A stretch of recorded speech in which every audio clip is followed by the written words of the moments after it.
Welcome to Behind the Scenes at the Hanover Theater. Now, here's your host, Lisa Condit.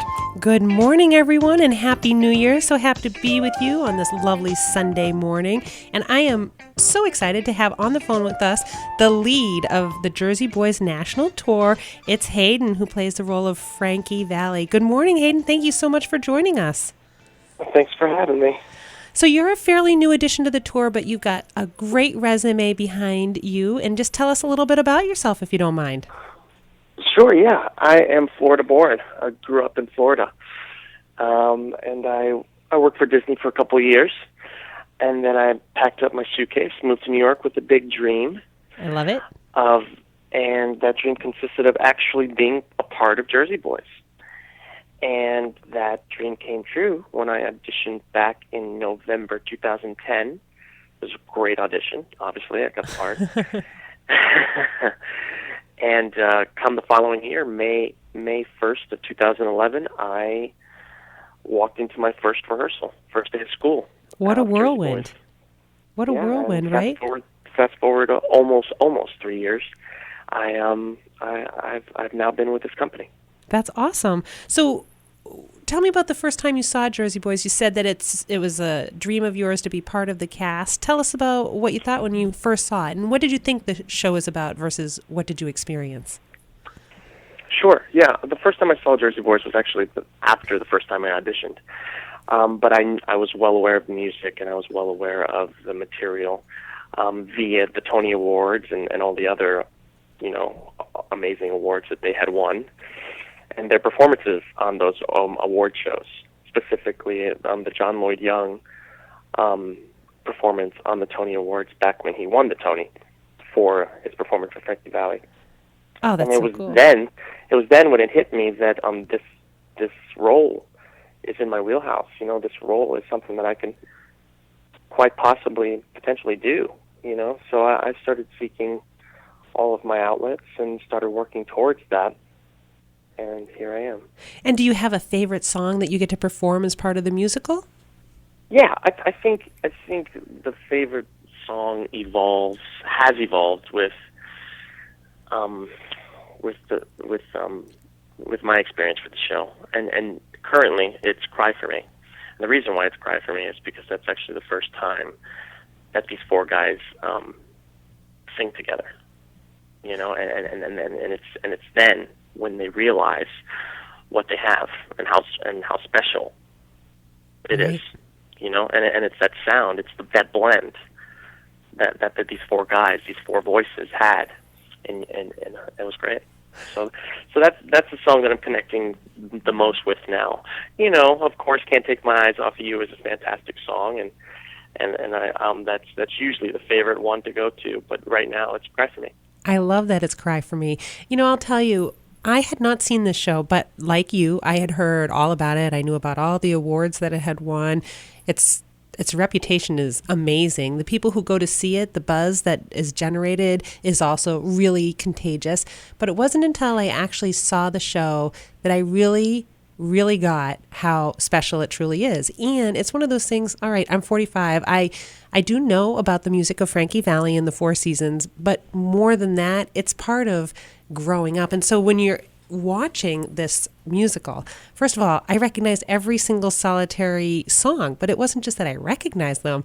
I found myself rocking out to them in my seat, tapping my toe, really getting into it. And what I enjoyed even more is the story. It's the true story of Frankie Valli, your character in the Four Seasons. And I remember really being struck with how underneath it all, very likable Frankie Valli is, and what a sense of honor there is amongst this group of people, despite the fact that there's drugs, there's jail, there's, all sorts of seedy elements, authentic Jersey language, but they're friends and they care about each other. And Frankie Valli stepped up and really took care of it. Yeah, well, in the show, I say, or Frankie Valli says, he's from the old school, and you grow up together, that's a promise, and it's like iron. Yeah. And I think that rings true with some of the actions that you speak of, Frankie being so kind enough to do, Right. taking on the debt of it, one of his best friends, stuff like that. And these four guys, at the beginning of the show, or the beginning of their lives, they were 4 kids that just grew up kind of on the wrong side of the tracks, all odds against them, and they shared one thing, and that was passion and heart for music, for making music, you know. And with all odds against them, they kind of flipped those odds into becoming one of the greatest rock bands in the history of rock and roll. Oh, absolutely. You know? And so that's great. And so is it kind of funny playing the lead of the Four Seasons as Frankie Valli, and that's what the musical is about, and people are it's like they're at a Four Seasons concert, but through the ages, right? A little bit. Well, you know, the beautiful thing about this show is that it's about a lot of things. Oh, it sure is. You know, and that's why it's such a great hit, you know, because it's relative across the board. You know, the main thing is the nostalgia with this music, and it brings back memories, and it reminds you of when you were young, or it just brings back. It's a very personal experience. Yeah, that's really why the crowd goes wild. You know, but on top of all that, you know, there's just the American dream of doing what you love, and not letting anything get in the way of it. You know. And these 4 guys kind of stood for that, you know. They faced a lot of problems. I won't get into too much detail to give away the show, but you know, there's you know, mob connections. Oh, yeah. There's drug deals. There's just a lot of things that they went through that they didn't let get in the way of becoming successful. I know it's a great story. They say we tell this story warts and all, and I like to say no frosting on this cake. Oh, that's a good expression. It's definitely a true story. I love it. And so, you know, you mentioned that now you have your favorite song, and it's about connecting with your other cast members. Can you tell us a little bit about the other cast members that have become part of your family, and some of the things that you do together, you know, more behind the scenes? Yeah. You know, especially on tour, we say the road is the road. It is like a family out here. I mean, surpassing the cast members of the acting company. There's the technical team. There's the stage management team. There's the company management team. There's the costuming. There's about 50 of us total, maybe even more. You know, and we've all got each other's back one way or the other, and it is certainly like a family. You know, especially during the Christmas times, it feels awesome. And Thanksgiving, you know, the ones that can't make it home because of the holiday schedule, we kind of feel like we are home out here. It is our little home away from home, you know. Mm. And that kind of allows the material to be just that much more important to us while we're telling the story on a nightly basis, because ultimately family is everything, and that's one of the greatest lessons that Frankie learns through this story, that family is everything. And more specifically, you know, these 4 guys, you know, myself, Frankie Valli, and the other 3 gentlemen that play the other 3 seasons, we kind of have this special bond that just naturally develops with spending all day with doing press interviews, and you know, spending all day on stage really together. So naturally, we're kind of catapulted into building this relationships on stage and off stage. So we can't really run away or hide from the fact that we're kind of considered really close, if not family, you know. Absolutely.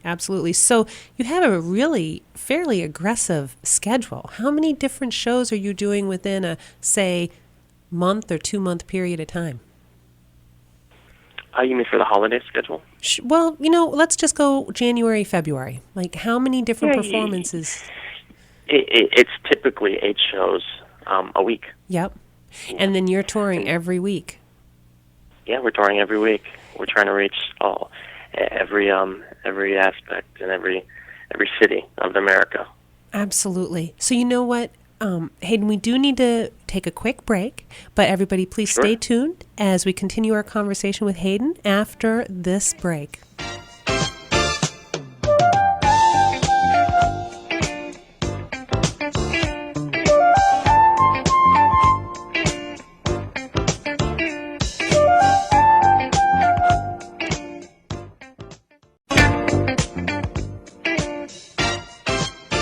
Now, back to more of Behind the Scenes at the Hanover Theater. And your host, Lisa Condit.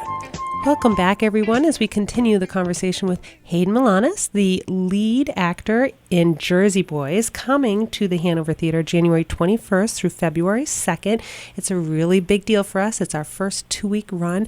Okay, so Hayden, right before the break, we were talking a little bit about the cast members and feeling like a family. And I'm just curious, how do you keep your energy up as we're talking about these 8 shows a week, every week? You're going to, we're a 2-week run, and we're probably the smallest of the runs you're doing, but what's your secret, Hayden? Tell us. My secret is not a secret at all. It's one word. It's called yoga. Yoga.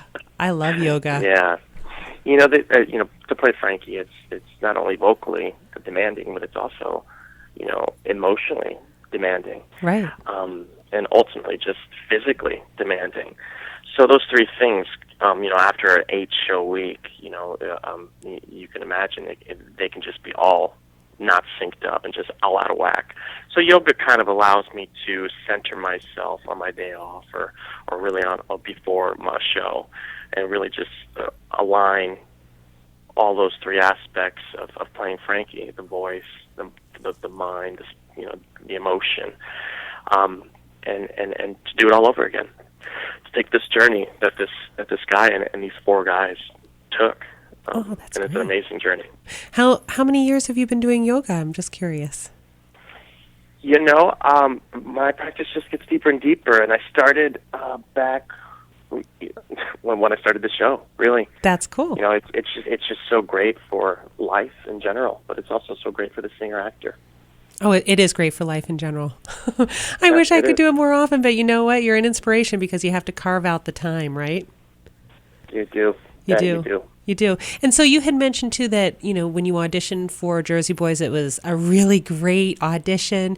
Any tips you want to give our aspiring actors out there that are listening to you as far as auditioning and how to really prepare and nail it, like obviously you did?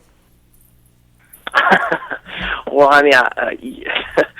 it could have very well have been a bad audition. I don't know, but I did feel good about it, and that's really what's most important, is feeling good about it, right? Feeling good about yourself. I would say this. I would say that there's worth in authenticity, and there's worth in the self, in being yourself. So go in there, go into that room, and show what you have to offer. Rooted from yourself, and know and trust that there's worth in being yourself, while portraying or while projecting whatever material you're doing in that room, and it's better to be a first rate of yourself than a second rate of someone else. Oh, that's good advice. Yeah, so that's what I would say. Well, that's really good. It's interesting. It is a robust story, and we're not going to spoil anything for anybody, but there must be, this is a big deal. It's a national tour. There must be some other types of preparation. Take us through the process of once they have picked the actors for each role. How do you all come together? Do you work individually at first, or do you come together and do you to block it out? Yeah, it's sort of like the first day of school. We kind of get acquainted with each other. We have a meet and greet, and then down to business. We open the material. We have a table read, which the whole acting company sits around a table, and we read through the script, get acquainted with the material, and then we put it on its feet. There's a 2-week process in New York City at a rehearsal studio, and then we had a tech week, and the tech week is just putting it on stage, whatever city that we're opening in, and with the costumes and the lighting and the spacing on the actual theater, and carrying it over from the rehearsal studio, and then we open for an audience. A couple of previews, family and friends, and then it's showtime. It's away we go. It's away we go. It's away we go. Like that bunny on TV. So from the time that you know that you're going to be in the show, do they send you the script right away to start memorizing your lines before you sit down and you do the table read, or do you wait? No. I mean, this material it's very hot. What I mean by hot is, everyone's trying to get their hands on this material one way or another. The music. There's a lot of review shows out there, and there's a lot of people that are covering the Jersey Boys music. So they're pretty tight-gripped with the material. So that they held off to give us the material until we actually got into the rehearsal studios and we signed our contracts.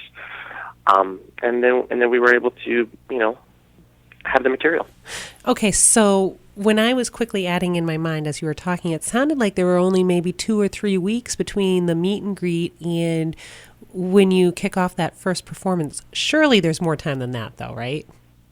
No, actually, that's in today's and today that's actually a lot of time. Because there are people that come and go from us.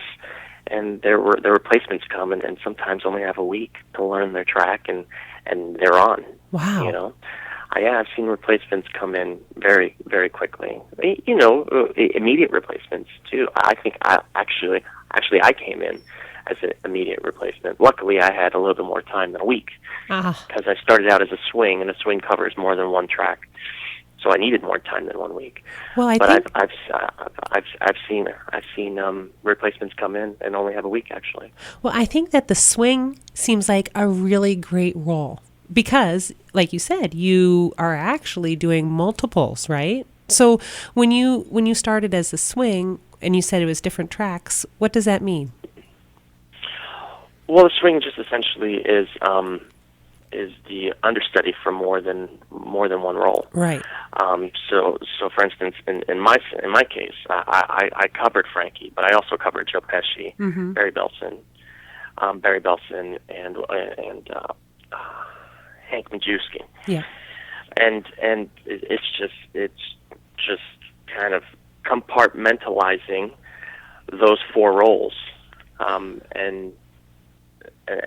knowing them. Well, and being able to go on at a second's notice or a minute's notice, Yeah. I have a lot of admiration and respect for anybody who can pretty much learn an entire musical, which is what you just described to us.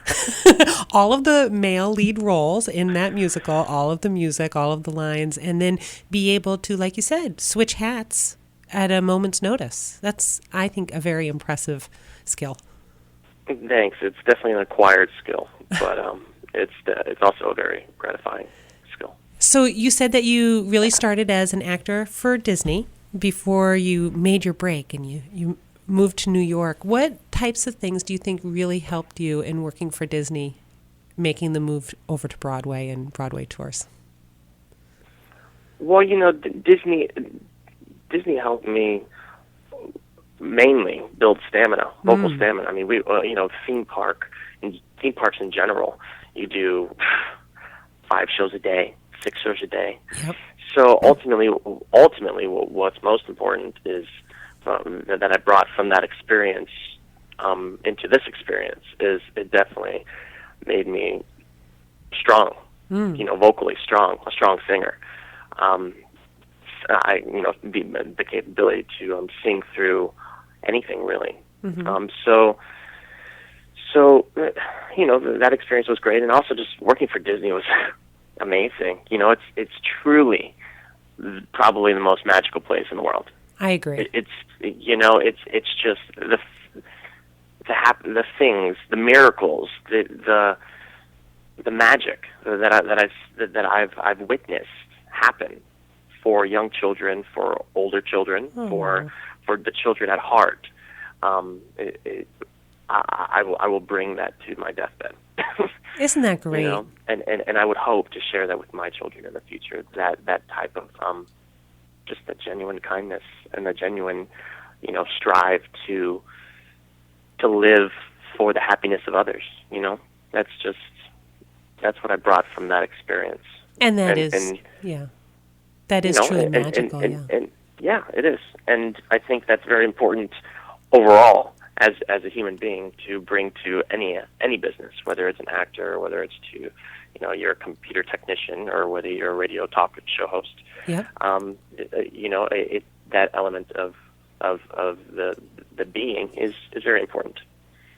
Absolutely. And one of the things that occurred to me as you're talking is you've just described your 10,000 hours to greatness right there, in your training grounds at Disney, doing multiple shows every day. You're right. You can't help but learn and be stronger. And I love the fact that you've taken the positive of Disney and the fact that you're there for the happiness and sprinkling the magic so that everybody is really enjoying themselves. It's a beautiful thing. I cannot wait to see you and the other cast members at the Hanover Theater.